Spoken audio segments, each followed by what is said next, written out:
Thank you for staying with us on TVC News. Now to the unpleasant situation in Hawaii, where a growing army of hundreds are still combing through the burned ruins of Maui Island to search for over a third of the wildfire burn areas. Maui authorities are now warning that the death toll will likely continue to climb.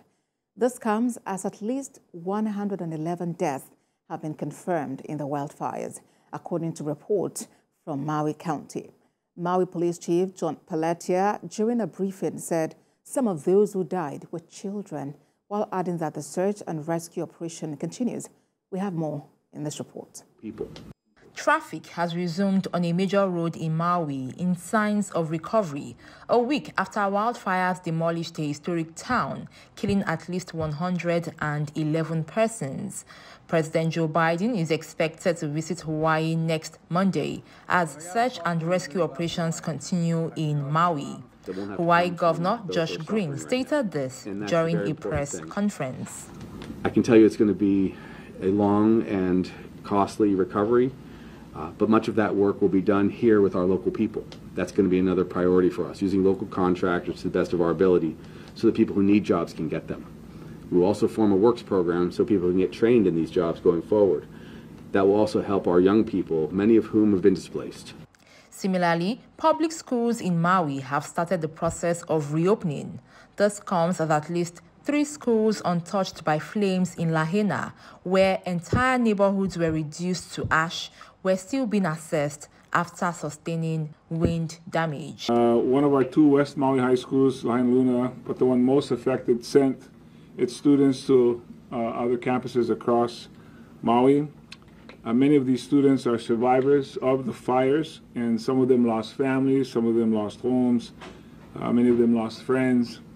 But the high schools welcoming them today here across the island were asked to wear red by the DOE to show support for these students. While speaking on rescue operations, Hawaii Governor stated that significant force is being added to aid the rescue and recovery process.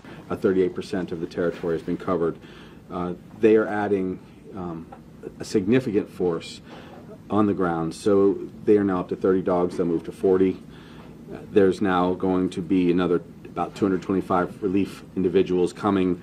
That's 3 teams of 75. The capacity is increasing continuously to make sure that we can go to every corner of the disaster site. Consul General Lee So-young, on behalf of the Republic of Korea, announced a donation of $2 million to the state of Hawaii to support Maui fire relief, recovery, and humanitarian aid.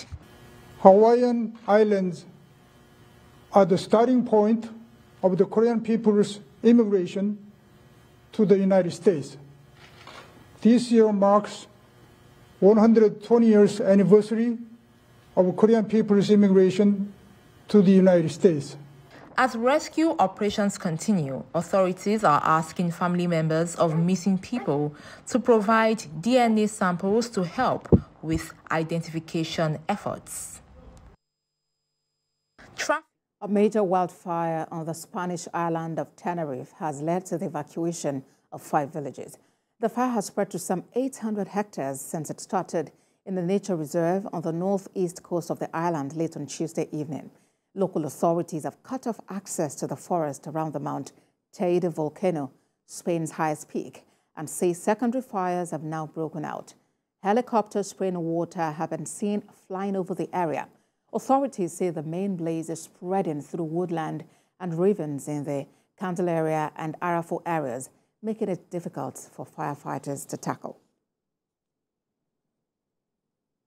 Still talking wildfires, one of the largest cities in Canada's far north is being evacuated amid warnings that a wildfire could reach it by the weekend. The 20,000 residents of Yellowknife, the capital of the Northwest Territories, have been given until noon this Friday to leave.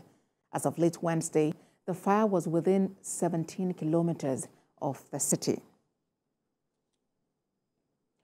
Heavy rain in parts of Germany had caused flooding that deluged streets and toppled trees, leading to dozens of flight cancellations at Frankfurt Airport, the country's busiest and a key European hub. The storm swept over southwest Germany on Wednesday evening, dumping huge quantities of water and reportedly unleashing more than 25,000 bolts of lightning in about an hour. An airport in Germany says it was forced to cancel 90 flights, while 23 more were rerouted to land at other airports today, with some passengers having to sleep on camp beds.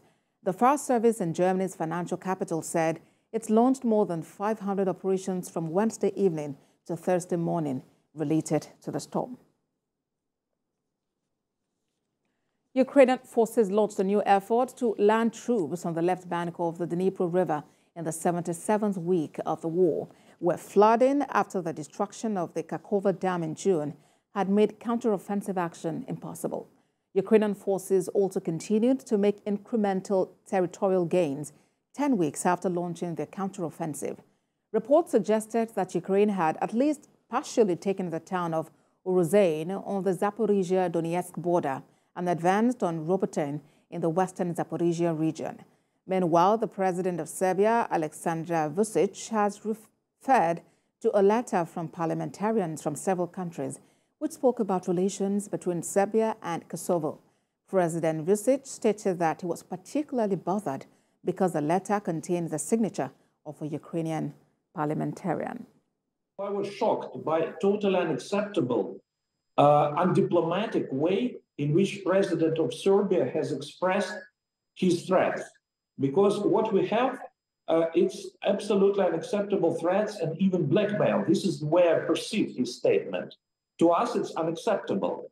You know, when we see that other countries have already recognized Kosovo as an independent state, including our closest allies, I'm sure that it is our sovereign right to decide whether to recognize or not to recognize. And it's not up to Mr. Vučić to teach us or to dictate us what we should do or to threaten us.